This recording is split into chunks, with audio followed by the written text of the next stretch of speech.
Une bourse organisée par les missions étrangères de Paris, l'aide à l'Église en détresse, le magazine La Vie et KTO. Merci à Jean-Baptiste Milandou pour ces images.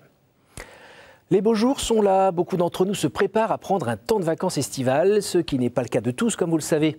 Certaines personnes ne le peuvent pas, d'autres ne le veulent pas car elles veulent rester pour aider les premières. C'est le cas des membres de l'épicerie sociale de Colombes, région parisienne, qui ne fermera pas ses portes cet été. Un reportage de Marine Wolf. Il y a toujours autant de monde ce matin, en ce début d'été, à l'épicerie solidaire de Colombes.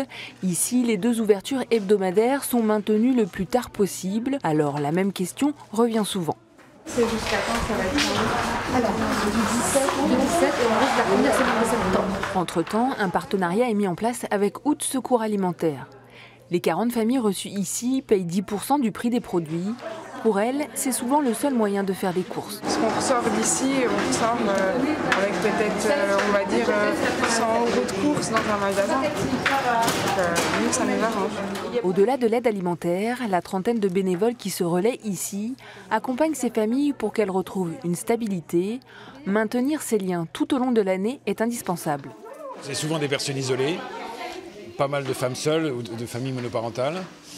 Et donc, on constate qu'au bout de quelques semaines, les rapports entre nous changent, les personnes se confient, apprécient de venir. Et donc là, on voit des vrais changements de situation, au moins moral.